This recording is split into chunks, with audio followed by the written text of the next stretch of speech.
Tahukah kamu bagaimana tentara Amerika memenuhi kebutuhan fisiologis mereka di medan perang?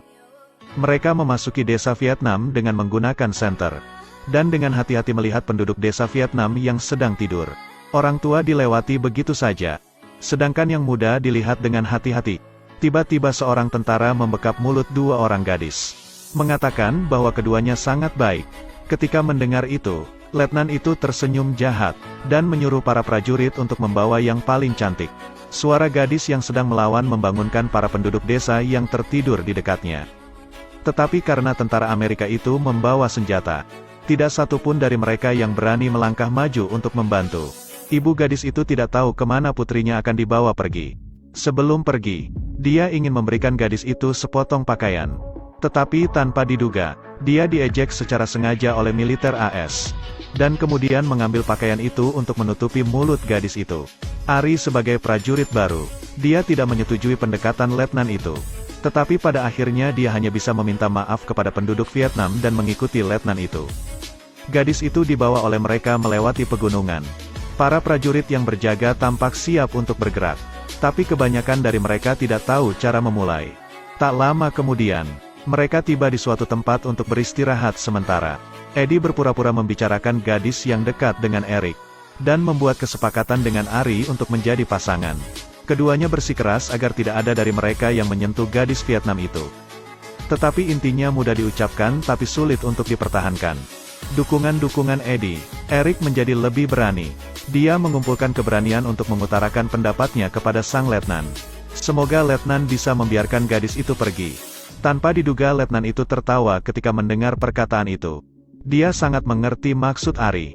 Dia membalas dan mengatakan jika gadis itu adalah seorang Vietnam. Membiarkannya pergi hanya akan mengungkap keberadaan migrasi mereka. Setelah negosiasi gagal, Ari hanya bisa memilih untuk pergi. Tetapi letnan tidak berhenti. Dia harus menekan Ari untuk mematuhi posisinya. Dia pertama kali menang atas 3 orang lainnya. Dan mengatakan bahwa ketiganya bukan seorang Vietnam. Kemudian menjambak gadis itu berkata bahwa gadis itu adalah seorang Vietnam. Adapun Ari, dia tidak mengetahuinya. Pernyataan ini mengungkapkan semacam hegemoni yang tidak terlihat. Jika terjadi sesuatu pada Ari selama pengintaian ini. Jika kembali ke tentara, semuanya terserah dia. Di hari-hari berikutnya, Ari tidak berani mengatakan apa-apa lagi. Ia masih diam-diam mengikuti di belakang pasukan.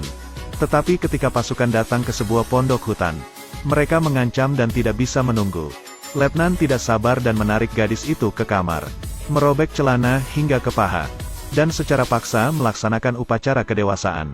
Ini adalah operasi dasar yang dilakukan tentara Amerika. Yang tak terhitung jumlahnya untuk merawat gadis-gadis Vietnam. Ari berdiri di tempat kejadian bersama beberapa tentara. Tapi saat dia hendak mengeluarkan suara untuk menghentikannya, tentara di sebelahnya menangkapnya, membiarkan dia keluar dan berjaga-jaga untuk hal yang besar. Ari tidak puas, tetapi sebagai seorang prajurit, dia hanya bisa menerimanya. Keesokan harinya, letnan keluar dengan beberapa tentara untuk memeriksa keadaan. Ari menyelinap masuk untuk memeriksa keadaan gadis itu. Melepaskan ikatan tali di tangan gadis itu dan memberi gadis itu makanan. Melihat gadis itu, dia merasakan sedikit cinta di hatinya, dan memutuskan untuk melepaskannya secara diam-diam. Tak disangka, percakapan antara keduanya kebetulan didengar oleh seorang prajurit yang kembali. Dia segera datang untuk menghentikan Ari, dan kemudian melaporkan kejadian tersebut kepada letnan. Setelah letnan mengetahuinya, dia takut kejahatannya akan terungkap. Biarkan tentara bermain dengan cukup dan setelahnya akan mengeksekusi gadis itu. Tetapi para prajurit telah mendengarnya dan saling menyalahkan. Tidak ada yang mau menjadi algojo terakhir. Letnan tidak punya pilihan, selain menyerahkan belati itu kepada Eddie. Dan memerintahkan Eddie untuk membunuh gadis itu. Dia adalah orang yang paling teliti dari ketiga prajurit itu. Tapi sekarang perintah militer membuatnya tidak bisa menolak. Namun saat hendak memulai, Ai yang berada di sampingnya tiba-tiba melepaskan tembakan. Sengaja menyela perintah letnan untuk menyelamatkan gadis itu. Tapi hal itu membuat persembunyian mereka terungkap. Orang Vietnam di kaki gunung mendengar suara tembakan dan segera menembaki mereka. Mereka bersembunyi di rerumputan, dan mereka hanya bisa menundukkan kepala mereka. Melihat hal tersebut, mereka harus segera menyesuaikan posisi tempur mereka, dan membiarkan Ari tetap di tempatnya. Seorang tentara membawa gadis itu selama pertempuran ini. Dan selama Ari fokus dalam pertempuran, Dia menyeret gadis itu ke sudut dan membunuhnya. Kemudian datang ke samping letnan. Tanpa diduga, gadis itu tidak mati. Setelah prajurit itu pergi, dia berjalan keluar dengan berlumuran darah. Gadis itu menopang tubuhnya dengan kekuatan terakhirnya. Karena ingin pulang, tetapi letnan melihatnya, dan tidak butuh waktu lama. Dia segera mengangkat senapan dan bersiap untuk menembak gadis itu. Ari bergegas maju untuk menghentikannya. Tetapi letnan memukulnya dengan senapan sehingga membuat dia kesakitan dan terjatuh. Kemudian memerintahkan 3 prajurit yang tersisa untuk menembak gadis itu secara bersamaan. Mereka pun segera menembaknya. Melihat mayat gadis itu, Ari benar-benar kecewa dengan pasukan itu. Dia meninggalkan pasukan sendirian dan kembali ke barak, dan memutuskan untuk melapor kepada kepala tentara. Saat itu, letnan pada awalnya ingin merokok di toilet. Tapi tiba-tiba korek api itu jatuh ke lantai. Dia hanya ingin menundukkan kepala untuk mengambilnya. Tetapi dia menemukan sebuah granat yang diletakkan di sana. Semua orang mengira itu ulah orang Vietnam. Hanya Ari yang tahu, apa saja yang dilakukan letnan dan ketiga prajurit itu. Tujuannya adalah untuk membunuhnya. Sebelumnya, dia lemah terhadap perintah letnan. Tapi kali ini nyawanya terancam. Dia memutuskan untuk berdiri dan mengambil senjata. Bergegas ke kamar letnan. Ketika letnan lengah, kepalanya dipukul dengan keras. Semua orang ketakutan oleh Ari dan berdiri di sana. Mereka tidak berani menyebut Ari sebagai pemula. Dan tidak berani menghentikannya. Dia memukul prajurit itu dan menjatuhkan senjatanya. Kemudian bergegas pergi dari kamar itu. Ari segera mengungkapkan kebenarannya. Dia memberikan laporan lengkap tentang pemerkosaan dan pembunuhan gadis Vietnam. Tetapi petugas mendengarkan dengan sangat tenang. Mengatakan jika hal-hal seperti itu sudah sering terjadi di barak militer. Dia memperingatkan Ari untuk tidak melakukan apapun. Dan berniat untuk menekan masalah ini begitu saja. Ari mendengarnya dan tidak tahu harus berkata apa saat itu. Dia hanya dapat berbicara kepada panglima tertinggi untuk mengajukan keluhan. Berharap bahwa dia bisa membawa keadilan bagi gadis Vietnam yang meninggal.